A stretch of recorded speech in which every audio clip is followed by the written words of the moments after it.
Assessment of ecosystem resilience to hydroclimatic disturbances in India presentation में welcome है।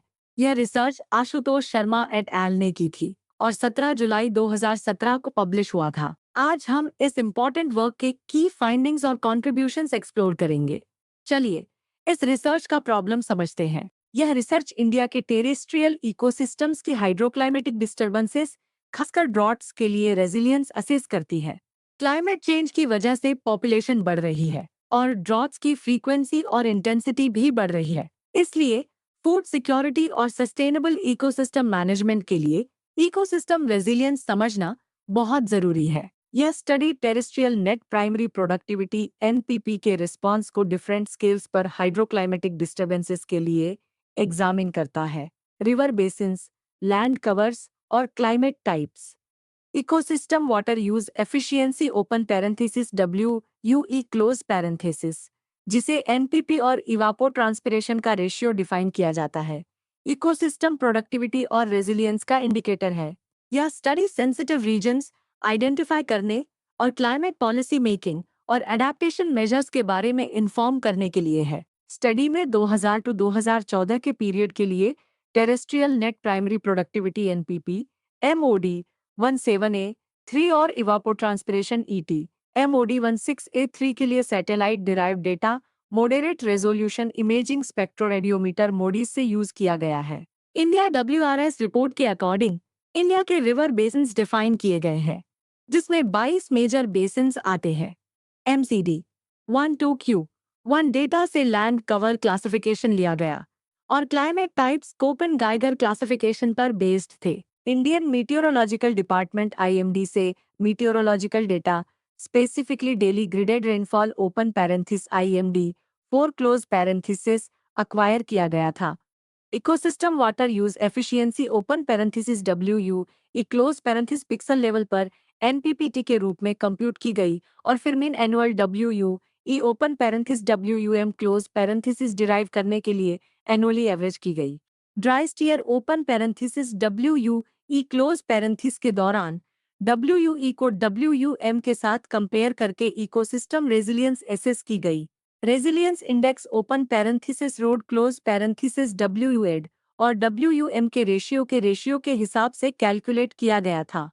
Basins को resilient road 1, slightly non resilient 0.9 road 1, moderately non resilient 0.8 road 0.9 और severely non resilient open parenthesis road 0.8 close parenthesis classify किया गया था।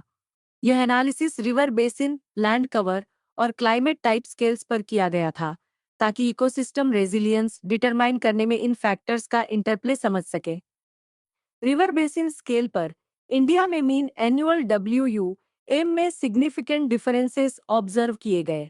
North eastern basins में higher WUM था। Brahmaputra basin में सबसे ज्यादा WUM दिखा, जबकि माही बेसिन में सबसे कम। इकोसिस्टम रेजिलियंस एनालिसिस से पता चला कि 22 रिवर बेसिन्स में से सिर्फ 6 ही क्लाइमेटिक डिस्टर्बेंसेस के लिए रेजिलियंट थे। इंडस, ब्रह्मपुत्र और कुछ कोस्टल साउथ इंडियन बेसिन्स ने रेजिलियंट कैरेक्टरिस्टिक्स डेमोन्स्ट्रेट किए। मोस्ट ऑफ द सेंट्रल और eastern Indian basins least resilient पाए गए। लैंड कवर स्केल पर एवरग्रीन फॉरेस्ट ENF और EBF रेजिलियंट पाए गए, जबकि डिसिड्यूस ब्रॉडलीफ फॉरेस्ट और नॉन फॉरेस्ट लैंड कवर्स कम रेजिलियंट थे। ड्राई ईयर्स में ग्रासलैंड्स और क्रॉपलैंड्स का WUE थोड़ा डिक्रीज हुआ। क्लाइमेट टाइप्स के लिए सिर्फ CSA C1, B और ET रेजिलियंट पाए गए। एरिड क्लाइमेट टाइप्स B वह और B ऐश में सबसे कम रेजिलियंस दिखी, जिसमें भी वह सबसे ज्यादा ड्राई कंडीशन से अफेक्टेड हुआ। बेसिन स्केल पर इकोसिस्टम रेजिलियंस लैंड कवर या क्लाइमेट टाइप रेजिलियंस के साथ डायरेक्टली कोरिलेट नहीं करती थी, जिससे पता चलता है कि इन्फ्लुएंस दूसरे इकोहाइड्रोलॉजिकल प्रोसेसेस का भी है। इंडिया में प्राइमरी प्रोडक्टिविटी के लिए water availability primary limiting factor है। ब्रह्मपुत्र बेसिन में हाई WUM इसके सब्सटेंशियल फॉरेस्ट कवर की वजह से है, जबकि माही बेसिन में लो WUM इसके डोमिनेंट क्रॉपलैंड एरिया और स्पार्स वेजिटेशन की वजह से है। स्टडी हाईलाइट करता है कि बहुत कम इंडियन रिवर बेसिन्स में हाइड्रोक्लाइमेटिक डिस्टर्बेंसेस, खासकर ड्रॉट्स के दौरान, अपनी प्रोडक्टिविटी सस्टेन करने के लिए सफिशिएंट रेजिलियंस होती है।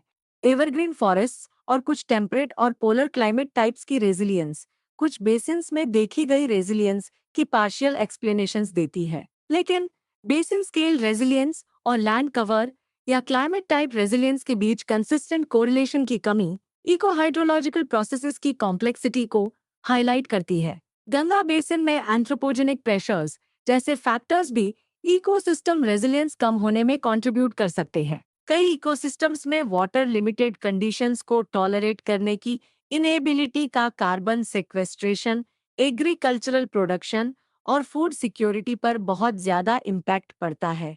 यह स्टडी डेमोन्स्ट्रेट करता है कि इंडिया के रिवर बेसिन्स का एक सिग्निफिकेंट पोर्शन ड्रॉट्स जैसे हाइड्रोक्लाइमेटिक डिस्टर्बेंसेस के लिए सफिशिएंटली रेजिलिएंट नहीं है, जिससे इकोसिस्टम फंक्शनिंग और फूड सिक्योरिटी के लिए चैलेंजेस पैदा होते हैं।